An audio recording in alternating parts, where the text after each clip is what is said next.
Ciao gente, io sono Luca e in questo episodio volevo parlare della parola fuffa. Allora, se voi andate a leggere sul dizionario, potete vedere che la fuffa, in teoria, è la roba scadente, la roba di poco valore. In realtà però questa parola viene anche usata in combinazione con determinati nomi e con un significato leggermente diverso.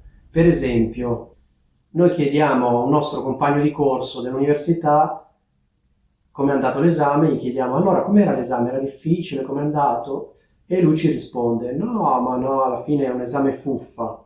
Che significa? È un esame facilissimo, è un esame che è talmente facile che non è neanche un esame, è una farsa.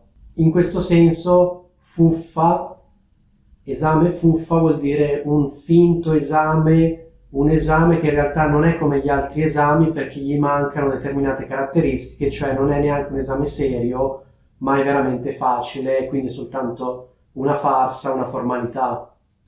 Quindi la parola fuffa rimane invariata e accompagna il sostantivo esame, quindi esame fuffa.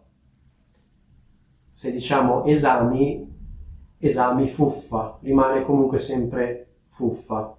Per esempio uno parlando del proprio corso può dire sì, ci sono gli esami seri e ci sono gli esami fuffa, che sono gli esami veramente facili, non seri o comunque che non richiedono un grande lavoro perché fondamentalmente sono soltanto la facciata di un esame, la formalità che ci sia un esame, poi in realtà fanno passare tutti quanti.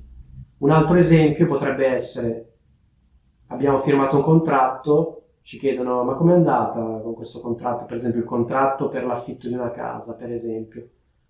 E noi rispondiamo ma insomma, cioè mi ha fatto firmare questo contratto fuffa, anche qui, che significa? Che è uno pseudo contratto, non è un vero e proprio contratto, evidentemente perché ha delle caratteristiche che lo qualificano come tale. Gli mancano le caratteristiche dei contratti veri e propri e quindi lo chiamiamo contratto fuffa perché è un po' una farsa, è un po' una formalità, è un po' uno pseudo contratto o un contratto finto, un finto contratto.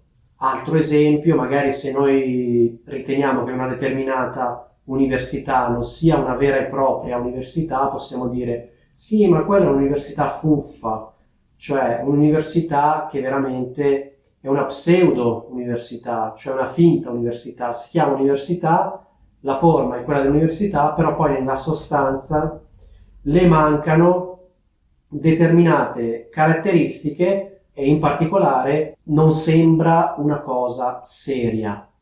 Quindi capite che quest'uso della parola fuffa è leggermente diverso dall'uso che vi spiega il dizionario, in cui la fuffa sarebbe la roba scadente.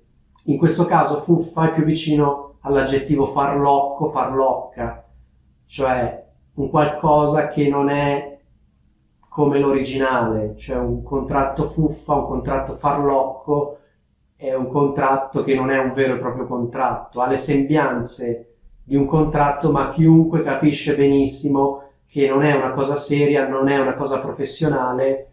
Ecco, questa è la parola fuffa. Spero sia tutto chiaro e vi saluto.